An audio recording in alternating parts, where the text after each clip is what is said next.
Hey, everybody, welcome to another daily devotional. I'm Ben Fleming, and I'm talking about the spiritual practice that's bringing health into our lives, and that is Sabbath. Now, what is Sabbath? Well, it's a regular set aside time during our lifestyle, during our week. Really, it should be, I believe, a 24-hour period, but we should start wherever we can in order to get this right, where we set aside time to remind our souls that God is God and that we are not. Now, there's several reasons I believe that this is difficult. Number one is that we value busyness and work so heavily in our culture. I've noticed that in conversations, maybe you do this as well, where people ask me, how are things going? What's going on? I say, man, I'm busy. And it's very rarely from a position of, I really need to slow down. I need to rest. And it's often from I probably could slow down, but look at me. I'm making it happen. I'm doing the work. I'm putting it in the energy. And there's a value that we find to ourselves in the middle of that. Now, I'm not opposed to work. We should work. Absolutely. We should work extremely hard. We should develop a sense of professionalism, and we should pour our energy into what we do, whether that's family or vacation or exercise or whatever it is. But this Sabbath thing is meant to center ourselves on this idea that we won't ever get all the work done, no matter how hard we try.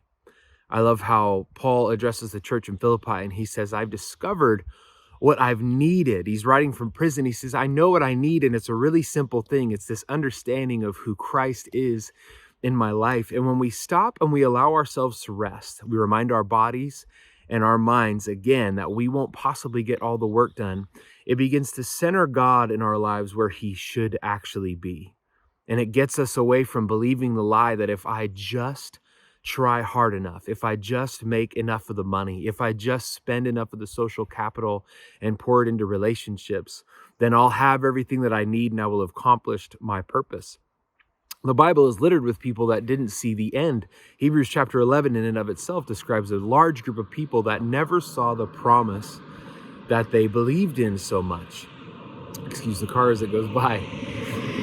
And then even talk about Jesus, who set these limits, right? It's God with skin on, and he didn't go and save every single person.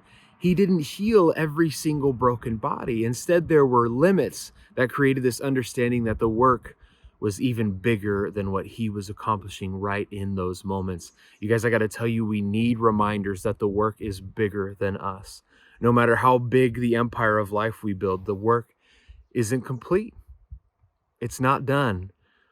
And that can bring, when we practice it often, some peace to our souls and a centering of ourselves where we belong in the first place. So what should we do? Okay, like I said, shoot for a 24-hour period every single week where you are slowing down and you're enjoying good food and you're enjoying deep rest and you're not trying to build and push things forward because you need a rest from the world, but also the world could probably use a rest from you. And we always underrate that element of Sabbath. So shoot for a 24-hour period, but start wherever, even if it's just 1 hour a week. You know that you can carve out and you can just stop and you can breathe and you can simply just enjoy something that you really, really, really deeply enjoy doing. But then move it to 4 hours, 5 hours, 10 hours, and hopefully a 24-hour period. Get your family involved, maybe make an incredible meal that you guys can rely on every single week as a Sabbath meal, a big stack of pancakes, fried chicken in the afternoon, whatever floats your boat. Build that into your week so that it's not just you trying to push this thing, but it's you and your friends or your community or your surrounding. Maybe we're all kind of in this thing together as far as Sabbath is concerned. But no matter what you practice, how you practice it, make sure that you're centering this idea that he's God, you're not. All the work can't get done aside from him. Love you guys.